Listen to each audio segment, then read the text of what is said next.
Hi, everyone. I'm sure people are going to straggle back in. But my goal here today is to really talk about how leadership and innovation intersect. When Manav asked me to come speak, I was like, why would anyone want to hear about leadership at an investment conference? And he said it was really about innovation, and that got us very interested. Because in the book, we really talk about how leadership, innovation, where the markets are going as a precursor to how leadership in this day and age is different and is moving faster in every way. So what I'm going to talk about is findings from our book. My partner, Chris Mumford's here. I had assistance from a co-author and a number of other partners that worked with us on a 3-year study of gaming and hospitality leaders. Myself and Dr. Jim, as I call him, circumvented the globe for 3 years talking to C-suite leaders in the industry. So this is not specifically about the US or America. This really is a global viewpoint on leadership. And we were really interested in questions that we thought we were always posing to leaders in our industry, specifically things like, does hospitality have something to offer other industries in terms of its leadership style and so forth? There were a number of other issues.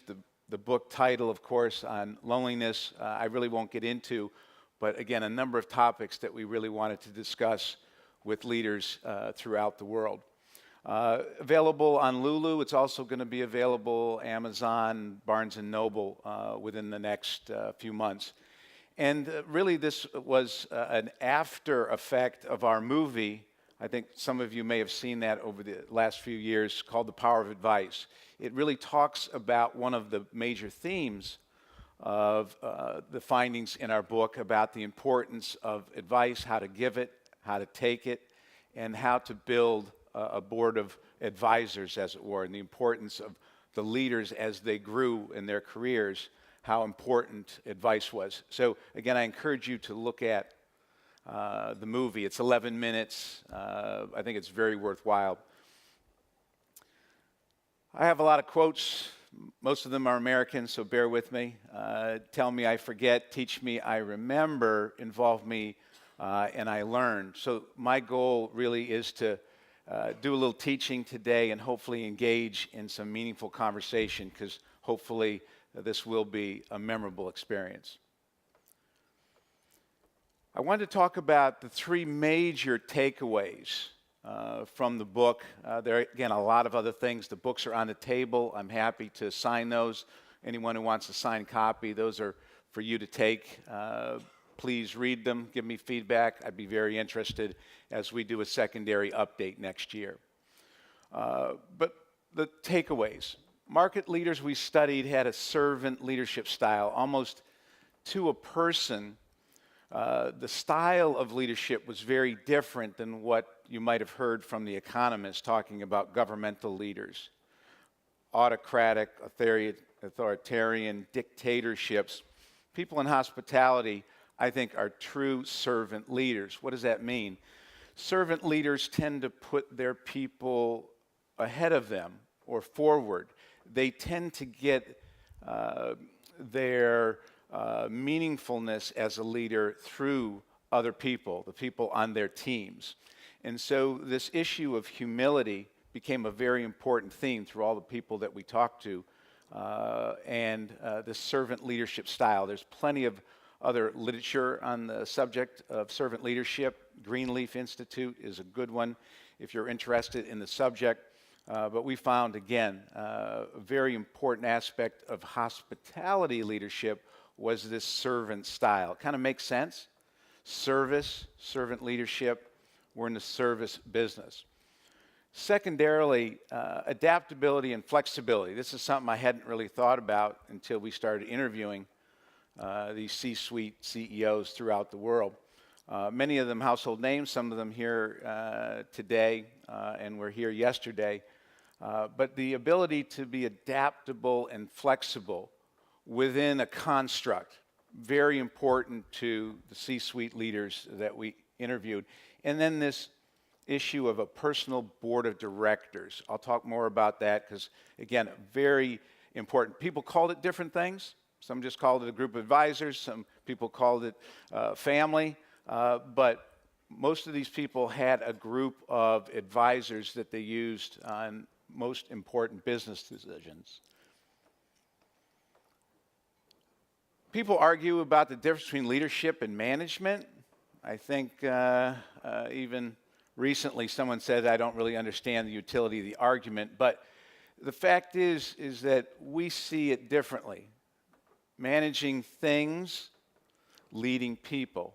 We're in a people business. Leadership becomes a very, very important aspect, and it's less about managing things. Those are good for certain kinds of activities, accounting, and so forth, but not when you're looking to lead people, again, from a strategic point of view. The loneliness of leadership study. Very quickly, managers strive for control. Leaders strive to navigate circumstance.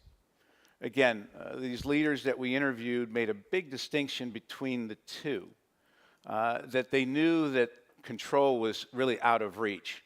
Anyone who tells you that they're trying to control their entire environment is lying to you. It's impossible. And so the more and more that you lead through others, the more and more that you strive to navigate, again, a very important theme throughout the study. This flexibility and adaptability, I don't know if any of these things you might find in common.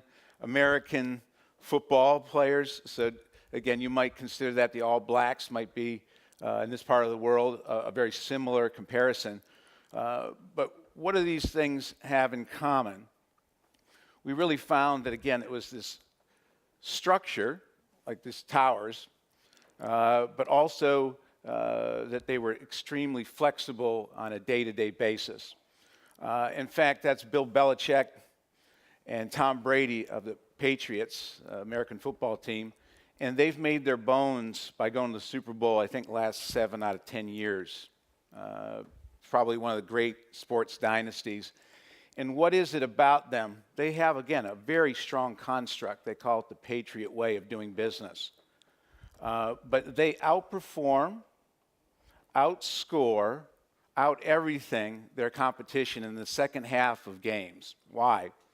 They're able to be much more flexible and adaptable under game circumstances and change what they're doing while other teams don't have the same capability. Why a skyscraper? We've been to a lot of tall buildings, I think, over the last couple of days here. You talk to engineers, it's not about the sturdiness, it's about the flexibility of the building that allows it to stand. I don't know if anyone's ever been in a fighter jet. Ever seen a fighter jet go by? You probably can't see them. But their wings almost touch. The fact that they're going so fast is that they have to be flexible, even though that obviously is steel and other components. Very hard, rigid in most people's minds, no. And the lonely tree here in Aruba, high winds, this thing was adaptable and flexible and still has a place in the environment. Some of the points within this particular construct of flexibility and adaptability that we learned from our leaders was, one, they recommended staying neutral and suspend judgment. Ask a lot of questions. Be inquisitive. Stay curious. A lot of these people said it was one of their biggest gifts, is that they were curious by nature. Stay connected to multiple pieces and platforms of information. I think most of us do this naturally today, but it's amazing how unconnected some leaders get. That's what leads to loneliness and some of the things that Michael talked about. Enjoy problems, messes. Leadership today is about problem solving. It's not about control, command and control. It's about how to adapt to changing environments on a day-to-day basis. And then this issue of advisory. Everyone told us that they had a group of advisors that they went to. Jonathan Tish, who wrote the foreword in my book, he said that two of his great advisors were his father and his uncle, who founded Lowe's Corp, which is a global Fortune 500 company, and that without that, he wouldn't be where he is today. Almost, again, to a person, they said the same thing. Finally, embrace diversity and always be changing strategy and structure, but not values. I talked about Belichick and Brady. They don't change their value set. They don't change the Patriot way. What they do is they change their game plan on a regular basis. In this personal board of directors, we studied, we did some analysis. We found out that 7 is probably the right number, that most great leaders have at least 7 people that they go to on a regular basis. These people will typically consult with 3 or 4 on a given business decision, that they had diversity of thought and experience. One of the people we interviewed, Ed Mady, he runs Dorchester Group. He's got Tony La Russa and Joe Torre, former managers of major baseball teams that won major World Series on a number of occasions. They're on his personal board of advisors. Why? Perspective. And then the final point here on this personal board of directors was the qualities. We started to ask very inquisitively about, what are you looking for in an advisor? They said, 1, curiosity. 2, empathy, that you understand and appreciate. You can put yourself in their shoes. You can appreciate the problems that this person is challenged with. Grit, determination, very important to these leaders that we talk to. Perspective, and then finally success. Success in a number of different areas. Most of the people had these 7 advisors, and they came from many walks of life. Almost to a person said their spouse was one of their 7 advisors. It's pretty common. A lot of people, including Michael Eisner, former CEO of Disney, said that their spouse was one of their greatest advisors and the person they bounced things off of. Why? Because they'll tell them the truth. They're real truth tellers. They won't sugarcoat it. They have nothing to gain. And so they're real truth tellers when it comes to advising. So again, I would encourage you to read the book. Please give us feedback. I would like to engage. We got 5-6 minutes to engage in a conversation, because there's a lot of other topics that we covered in the book that I told Manav I could speak for hours on this. I didn't really want to bore anyone, but wanted to really be tight with some of the key findings. So I'll leave it at that and really open it up for questions, because I think this interaction, learning, is very important for me at least, to be here and share some of the findings of what we thought was a very arduous but very interesting research project. So, questions about any of this stuff? Ingo, I know you got a question. I could see it. I work with advisors. AETHOS is one of them. Not 7, but 8 in our company. Yeah. I sometimes, and I engage with them and ask questions and I brainstorm. Sometimes I'm shy, I want to be honest with you, to come up and to be totally upfront with things, because there is that, there is that, not anxiety, but there is this, putting all the details on the table and then getting dissect. While I would like that, and I actually need that, because on the top you're pretty alone, right? How does one overcome that and make that happen? Yeah, one of the great lessons that these leaders talked about was the ability to ask for help. That it was a point of kind of no return in their education about leadership, is that they finally got to a point where they just didn't know the answers. And by asking for help, they matured as leaders and found that that was actually the breakthrough. We all want to put up a front that we know so much. I'm a consultant. I don't want to tell clients that I don't know what I'm talking about, right? So it is hard. People are looking. Your followers are going to be looking to you and you want to have the answers. But again, the more educated, more mature leaders found that asking for help was one of those kind of enlightening moments. The fact is, as you said, you need it. You aspire to want it, but you don't want it to overwhelm you. You don't want to stop every time you need to make a decision and ask 7 people, what's your opinion on that? And that's why usually this is reserved for bigger decisions. Michael, I was interested when Michael commented about the Loneliness of Leadership title and so forth. And we found, yes, that leadership can be a very lonely endeavor. At the end of the day, you're making tough decisions, whoever's at the top of the pyramid, whatever that decision-making pyramid might be. But it's the process of getting there. Jonathan Tish talked about that as well. It's that ultimately you have to make tough decisions, things that affect people's lives.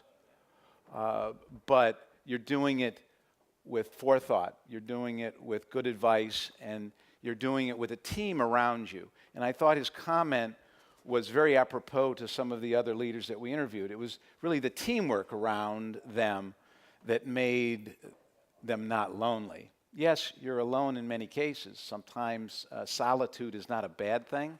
Loneliness can be. And you don't want to be so isolated that you become irrelevant. So again, the great leaders stayed relevant by bringing people into this decision-making process, asking for help, asking for input, and then making a decisive decision.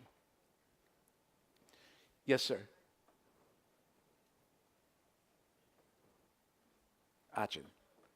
Keith, I was intrigued by one of the things you said. Yes. You mentioned 2 or 3 things. You spoke about humility in leadership. You spoke about empathy. And you spoke about us being in the people business. Yes. I guess I'm wondering if your interviews led you to find a counter view where humility and empathy may sometimes be viewed as weaknesses. I think most commonly thought it is. Most people think empathy and understanding and asking for help is a sign of weakness. But I don't think in modern leadership that really plays. And to some extent, I think business will lead this leadership movement. Governments are generally command and control type of environments. But I guarantee you in business, it's just not that way. You cannot execute as fast as all these people are talking about with innovation and technology and think that you're going to do it by yourself. It's just impossible. So again, I think people who understand these concepts, I mean, we're still talking about healthy ego. I don't think you want to have the lack of ego as a leader. Most of the people we talked to were very driven, big names, Jonathan Tish, Steve Wynn. I can go on and on about some of the people that we talked to, most influential people in our industry. But they did say again that, yeah, they might be the front person, but they really kind of lived through their people. The drive for their people to be successful would make them successful.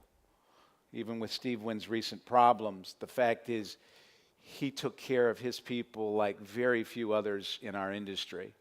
I don't know if you've ever been to the back of Bellagio or Wynn. It's nicer than the front. The back of the house is absolutely stunning. They got someone in white tie and tails will greet you at the employee cafeteria. These are things that he said that were just so important because they were the front line with his customers.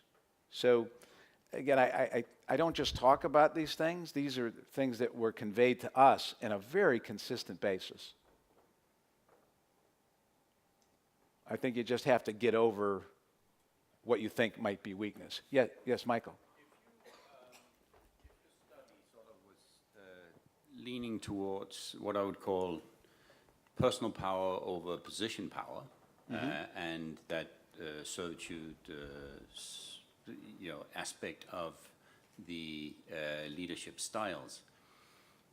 I mean, like you said, we're in hospitality. Hospitality is all about that. It's all about making sure that anybody around you, whether your employee or your clients, you look after them. But what industries would be the closest or the ones that would take on leaders from our industry and be closest and therefore more prepared to take on leaders who may want to, get out of the hospitality side? Yeah, it's a good question, and I would tell you that I see a trend. I mean, I'm a recruiter for a living. That's how I make my bones. But I'm seeing more and more mandates from outside our industry because they want to tap our expertise with people that live and breathe this business. Why? Because they see it as a high service, high touch, high customer centric business. So you look at who just took over Uber. Yeah, it's a technology person, but from a travel company. I think you're going to start to see more of that. We see some of our regional VPs and other executives going into retail in particular. I think there's a natural trend for that movement.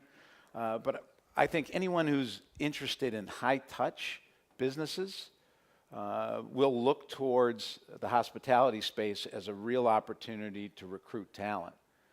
So as much as we kind of piled on ourselves yesterday about the things we're not doing, I'm very optimistic. I think our industry does a lot of maybe other things extremely well and things that are highly prized by other businesses.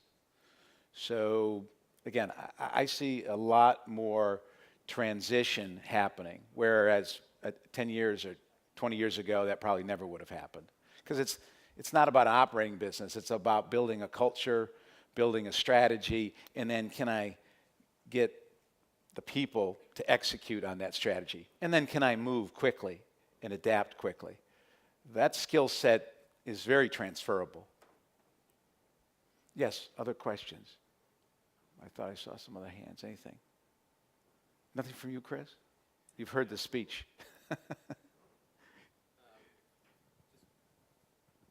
Just maybe picking up on Achin's point, I just wondered if you saw any leadership style variance from region of the world to region of the world. No. Completely universal set of... We thought we would. I don't know, as an American, I probably thought, oh, there has to be tremendous differences. I've traveled the world, but I've also found that the more I travel, the more people are pretty similar. Their wants and desires for their future and their families and what they want out of life, this experience that you're all talking about, is pretty consistent across the planet. And so we really didn't see a lot of major differences by geography, which was a surprise to us. I mean, there were some other things that got really debunked, in some of our questions. We just found that there was no consistency. Someone had told us one of the first interviews was the most important aspect of his success was having a solid family life, infrastructure, a support system. And then we found out that the other half, there were half that had that, and the other half had absolutely disastrous personal lives. They were so focused on their business, and they were so focused on their people and success, that was almost became their family, and their personal lives were a bit of a disaster. So there weren't as many inconsistencies in style, geography-wise, but there were other things that did get debunked that we just saw very little consistency in. Anything else? Okay. Thank you very much for letting me speak. And again, the books are yours, and happy to sign them after if you'd like.